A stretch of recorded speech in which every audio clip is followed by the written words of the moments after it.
Shalom, perkenalkan nama saya Belvista Pawang dengan NIRIM 10.20229116 kelas A Prodi Pendidikan Agama Kristen dari Institut Agama Kristen Negeri Toraja.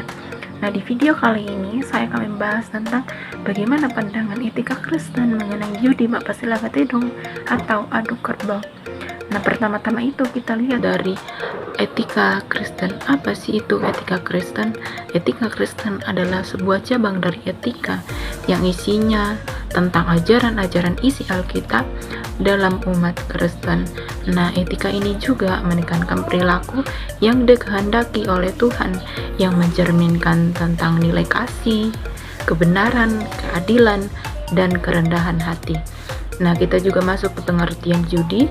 Judi adalah aktivitas yang dilakukan oleh seseorang dalam mempertaruhkan uang atau barang yang bernilai sangat besar dengan mengharapkan sebuah keuntungan yang lebih besar dan biasanya juga bergantungan atau peluang. Nah, jadi kita sekarang masuk ke apa sih itu mapasilagatedong atau adu kerbau. Adu kerbau atau mapasilagatedong adalah tradisi yang dilakukan oleh masyarakat Toraja dalam upacara Lampu Solo. Nah, tradisi ini juga melibatkan adanya pertarungan antara dua kerbau atau lebih oleh ekor kerbau jantan sebagai bagian dari upacara Lampu Solo ini. Nah, pertarungan ini biasanya dilakukan di lapangan terbuka dan melibatkan kerbau-kerbau yang sudah dipilih yang kuat atau agresif. Nah, sekarang kita masuk ke pandangan etika Kristen mengenai judi mapasilagatedong atau adu kerbau. Ini biasanya dipandang sangat tidak bernilai etis karena ini melibatkan tentang ajaran-ajaran Alkitab dalam umat Kristen.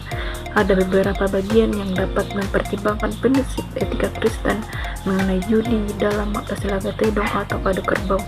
Saya bagi menjadi 3 bagian, yaitu yang pertama, keserakaan dan ketergantungan pada keberuntungan. Artinya dalam perjudian, ketergantungan pada keberuntungan tidak akan memperoleh keuntungan yang sangat cepat, akan tetapi ini akan didorong oleh yang namanya keserakaan. Sebagai pendosa, kita lihat dari kitab Kolose 3 ayat yang kelima, dan Tuhan juga mendorong umat untuk selalu jujur dan bukan menggunakan cara mencari keuntungan dengan cara yang tidak baik dilakukan. Yang kedua yaitu kerugian sosial dan ekonomi. Artinya mapasilagatedong atau adu kerbau ini dapat menimbulkan adanya kerugian bagi diri sendiri maupun bagi orang lain. Contohnya dapat menghilangkan uang atau kehilangan barang-barang berharga, dan ini juga dapat menimbulkan adanya kemiskinan, kecanduan, dan bahkan dapat menghancurkan rumah tangga.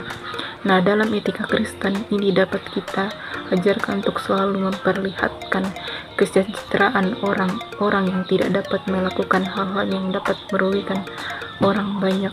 Bisa kita lihat dalam kitab 1 Timotius 6 ayat 9-10. 3 itu penyiksaan terhadap hewan. Artinya kerbau yang dilebatkan dalam mapasilagatedong atau adu kerbau ini adanya kekerasan terhadap hewan dan bahkan dapat menimbulkan luka dan kematian bagi kerbau itu. Nah, di dalam Alkitab kita melihat bahwa manusia diberikan mandat untuk menjaga atau merawat ciptaan Tuhan, termasuk hewan seperti kerbau dan lain-lainnya. Nah, kita bisa lihat dari Amsal 12 ayat 10. Dari semua materi yang saya bahas tadi, saya simpulkan bahwa perjudian dalam mapasilagatedong atau adu kerbau ini menurut etika Kristen ini menolak perjudian dalam bentuk apapun, itu termasuk mapasilagatedong atau adu kerbau. Ini sangat bertentangan dengan nilai kasih, tanggung jawab, dan kebaikan bagi diri sendiri dan bahkan orang lain. Demikianlah hasil pembahasan saya pada hari ini. Diucapkan terima kasih.